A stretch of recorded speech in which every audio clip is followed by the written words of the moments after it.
ನಮ್ಮನ್ನ ಅಗಲಿದ ಅನಭಿಷಿಕ್ತ ಅಭಿನೇತ್ರಿ ಬಿ ಸರೋಜಾದೇವಿಯವರ ಅಂತಿಮ ಸಂಸ್ಕಾರ ಇವತ್ತು ಚನ್ನಪಟ್ಟಣದ ದಶವಾರದಲ್ಲಿ ನೆರವೇರ್ತಾ ಇದೆ. ಅದಕ್ಕೋಸ್ಕರ ಎಲ್ಲ ತಯಾರಿಗಳು ಕೂಡ ಆಗಿದೆ. ಇವತ್ತು ಚನ್ನಪಟ್ಟಣದ ದಶವಾರದಲ್ಲಿ ತಯಾರಿಗಳನ್ನ ಕೂಡ ಮಾಡಿಕೊಳ್ಳಲಾಗಿದೆ. ಮಧ್ಯಾಹ್ನದ ನಂತರ ಅಂದರೆ ಹೆಚ್ಚು ಕಡಿಮೆ 1:30-2 ಗಂಟೆಯ ನಂತರವೇ ಪಾರ್ಥಿವ ಶರೀರ ದಶವಾರ ತಲುಪೋದಕ್ಕೆ ಸಾಧ್ಯ. ಯಾಕೆಂದರೆ ಇವರು ಇಲ್ಲಿಂದ 11 ಗಂಟೆಗೆ ಹೊರಟರೂ ಕೂಡ ಅಷ್ಟು ಬೇಗ ತಲುಪಕ್ಕಾಗಲ್ಲ, ವೇಗವಾಗಿ ಹೋಗೋಕ್ಕೂ ಆಗಲ್ಲ ಮಧ್ಯಾಹ್ನದ ನಂತರ ಏನಿದ್ರು ಕೂಡ. ಈ ಬಗ್ಗೆ ಮತ್ತಷ್ಟು ಮಾಹಿತಿ ನನ್ನ ಕೊಲೀಗ್ ವಿನಯ್ ಅವರಿಂದ ಪಡ್ಕೊಳ್ಳೋಣ. ವಿನಯ್, ಈಗ ಒಂದು ರಾಮನಗರಕ್ಕೆ ಪಾರ್ಥಿವ ಶರೀರ ಬರ್ತಾ ಇದ್ದ ಹಾಗೆ ಅಲ್ಲೇನಾದರೂ ಸ್ವಲ್ಪ ಅವಕಾಶ ಕೊಡ್ತಾರಾ ಅಂತಿಮ ದರ್ಶನಕ್ಕೆ? ಚನ್ನಪಟ್ಟಣದಲ್ಲಿ ಕೊಡ್ತಾರಾ? ಯಾವ ಥರ ಜಿಲ್ಲಾಡಳಿತ ಪ್ಲ್ಯಾನ್ ಮಾಡ್ಕೊಂಡಿದೆ? ಒಂದು. ಎರಡನೇದು, ಪೊಲೀಸ್ ಗೌರವಗಳ ಅಥವಾ ಸಕಲ ಸರ್ಕಾರಿ ಗೌರವದೊಂದಿಗೆ ಅಂತಿಮ ಸಂಸ್ಕಾರ ಆಗುತ್ತಾ? ಇದೆಲ್ಲದ್ರ ಬಗ್ಗೆ ಏನು ಡೀಟೇಲ್ಸ್ ಏನಿದೆ? ಅರವಿಂದ್, ಈಗಾಗಲೇ ಸರೋಜಾದೇವಿ ಅಂತ್ಯಕ್ರಿಯೆಗೆ ಎಲ್ಲ ರೀತಿಯ ಸಿದ್ಧತೆಗಳನ್ನ ಮಾಡ್ಕೊಳ್ಳಲಾಗ್ತಾ ಇದೆ. ಸುಮಾರು 11 ಗಂಟೆಗೆ ಬೆಂಗಳೂರಿನಿಂದ ಪಾರ್ಥಿವ ಶರೀರ ಹೊರಟ್ರೆ ರಾಮನಗರ ಚನ್ನಪಟ್ಟಣ ಮೂಲಕವಾಗಿ ದಶವಾರ ಗ್ರಾಮಕ್ಕೆ ಬರುತ್ತೆ. ರಾಮನಗರದಲ್ಲಿ ಅಂದರೆ ರಸ್ತೆಯಲ್ಲೇ ಅವರ ಅಂತಿಮ ದರ್ಶನ ಪಡೆದುಕೊಳ್ಳಲಿಕ್ಕೆ ಎಲ್ಲ ರೀತಿಯ ಸಿದ್ಧತೆಗಳನ್ನ ಮಾಡ್ಕೊಳ್ಳಲಾಗಿದೆ. ಅದನ್ನು ಹೊರತುಪಡಿಸಿದರೆ ಚನ್ನಪಟ್ಟಣದ ಗಾಂಧಿ ಭವನದ ಬಳಿ ಸುಮಾರು ಅರ್ಧ ಗಂಟೆಗಳ ಕಾಲ ಅವರ ಅಂತಿಮ ದರ್ಶನಕ್ಕೆ ವ್ಯವಸ್ಥೆಯನ್ನು ಮಾಡ್ಕೊಳ್ಳಲಾಗ್ತಾ ಇರುವಂಥದ್ದು.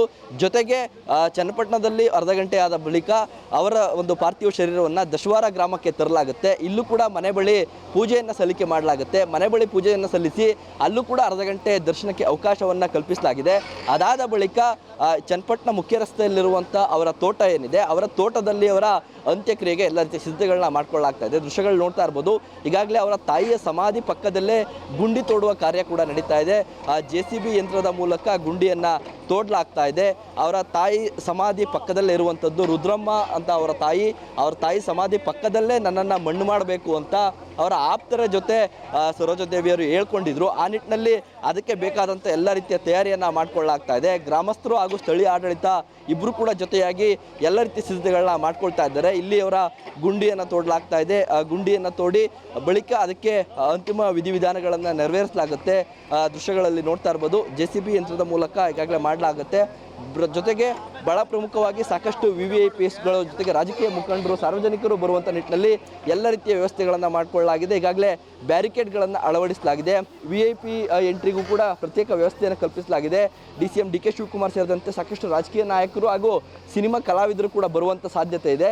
ಆ ನಿಟ್ಟಿನಲ್ಲಿ ಬ್ಯಾರಿಕೇಡ್ ವ್ಯವಸ್ಥೆಗಳನ್ನು ಕೂಡ ಹಾಕೊಳ್ಳಲಾಗಿದೆ. ಬರುವಂಥವ್ರಿಗೆ ಪಾರ್ಕಿಂಗ್ ವ್ಯವಸ್ಥೆಯನ್ನು ಕೂಡ ಕಲ್ಪಿಸಲಾಗಿದೆ. ಈಗಾಗಲೇ ಸುಮಾರು 300ಕ್ಕೂ ಹೆಚ್ಚು ಪೊಲೀಸರ ನಿಯೋಜನೆಯನ್ನು ಕೂಡ ಮಾಡಲಾಗಿರುವಂಥದ್ದು. ಎಲ್ಲರೂ ಕೂಡ ಯಾವ್ಯಾವ ಸ್ಥಳದಲ್ಲಿ ಪಾರ್ಕಿಂಗನ್ನು ಕಲ್ಪಿಸಬೇಕು, ಯಾವ್ಯಾವ ಸ್ಥಳದಲ್ಲಿ ಸಾರ್ವಜನಿಕರಿಗೆ ಎಂಟ್ರಿಗೆ ಅವಕಾಶ ಇದೆ, ಎಲ್ಲವನ್ನು ಕೂಡ ಸಿದ್ಧತೆಯನ್ನು ಮಾಡಿಕೊಳ್ಳಲಾಗಿರುವಂಥದ್ದು. ಅವರ ಒಂದು ಪಾರ್ಥಿವ ಶರೀರ ಮಧ್ಯಾಹ್ನ 2 ಗಂಟೆ ವೇಳೆಗೆ ಗ್ರಾಮಕ್ಕೆ ಆಗಮಿಸುತ್ತೆ. ಅಂತಿಮ ವಿಧಿವಿಧಾನಗಳನ್ನು ನೆರವೇರಿಸಿ ಸುಮಾರು 4:30-5 ಗಂಟೆ ವೇಳೆಗೆ ಅವರ ಅಂತ್ಯಕ್ರಿಯೆಯನ್ನು ಮುಗಿಸಲಾಗುತ್ತೆ. ಅದಕ್ಕೆ ಬೇಕಾದಂಥ ಎಲ್ಲ ರೀತಿಯ ಸಿದ್ಧತೆಗಳನ್ನು ಮಾಡಿಕೊಳ್ಳಲಾಗಿರುವಂಥದ್ದು. Arvind. Right Vinay, thank you ತಮ್ಮೆಲ್ಲ ಮಾಹಿತಿಗೆ, ಧನ್ಯವಾದ. ನೋಡ್ತಾ ಇದ್ದೀರಾ ದೃಶ್ಯದಲ್ಲಿ ತಾವೀಗ ಅವರ ದಶಾವರ ಗ್ರಾಮದಲ್ಲಿ ಅವರ ಫಾರ್ಮ್ ಹೌಸ್ನಲ್ಲಿ ಇದಕ್ಕೆ ಬೇಕಾದ ಎಲ್ಲ ತಯಾರಿ ಮಾಡ್ಕೊಂಡಿದ್ದಾರೆ. ಒಂದಷ್ಟು ಜನ ಗಣ್ಯರು ಕೂಡ ಬರ್ತಾರೆ, ಬಂದು ಅಂತಿಮ ನಮನವನ್ನು ಸಲ್ಲಿಸಿ ಅಂತ್ಯ ಸಂಸ್ಕಾರದಲ್ಲಿ ಪಾಲ್ಗೊಂಡು ತೆರಳುತ್ತಾರೆ. ಅದಕ್ಕೆ ಬೇಕಾದಂತಹ ಎಲ್ಲ ವ್ಯವಸ್ಥೆಯನ್ನು ಈಗ ಸದ್ಯಕ್ಕೆ ಮಾಡಿಕೊಡ್ಲಾಗಿದೆ. ಯಾಕೆ ಅಂತಂದರೆ ಅವರ ಸಾಧನೆ ಮತ್ತು ಕನ್ನಡಕ್ಕೆ ಅವರು ಕೊಟ್ಟಂತಹ ಕೊಡುಗೆ, ಹಾವ ಭಾವ, ಅಭಿನಯ, ಸಂಭಾಷಣೆ ಹೇಳೋ ರೀತಿ, ಗತ್ತು ಗಮ್ಮತ್ತು ಎಲ್ಲ ಅವ್ರ ಪಾತ್ರದಲ್ಲಿ ಅಡಕವಾಗಿರ್ತಾ ಇತ್ತು. ಅದನ್ನು ನೋಡಿದ್ರೆ ಸಾಕು, ಇತ್ತೀಚಿನ ನಮ್ಮ ಯುವ ಜನಾಂಗ ಅದನ್ನು ನೋಡಿ ನಾವು ಕಲ್ತ್ಕೊಳ್ಳೋದು ಬೇಕಾದಷ್ಟಿದೆ. ಅಂತಹ ಒಂದು ಮಹಾನ್ ಕಲಾವಿದೆಯನ್ನು ನಾವಿವತ್ತು ಕಳ್ಕೊಂಡಿದ್ದೀವಿ. ಅವರ ಆತ್ಮಕ್ಕೆ ಚಿರಶಾಂತಿ ಸಿಗಲಿ ಅಂತ ನಾನು ಈ ಸಂದರ್ಭ ಕೇಳ್ತಾ ಇದ್ದೀನಿ. ನಮಸ್ಕಾರ. ಶಂಕರ್ ಭಟ್ ಅವರು ಕೂಡ ಹಿರಿಯ ನಟರು. ಅವರು ಮಾತನಾಡ್ತಾ ಅಂತಿಮ ನಮನ ಶ್ರದ್ಧಾಂಜಲಿ ಸಲ್ಲಿಸೋದಕ್ಕೆ ಅವರು ಬಂದಿದ್ದರು.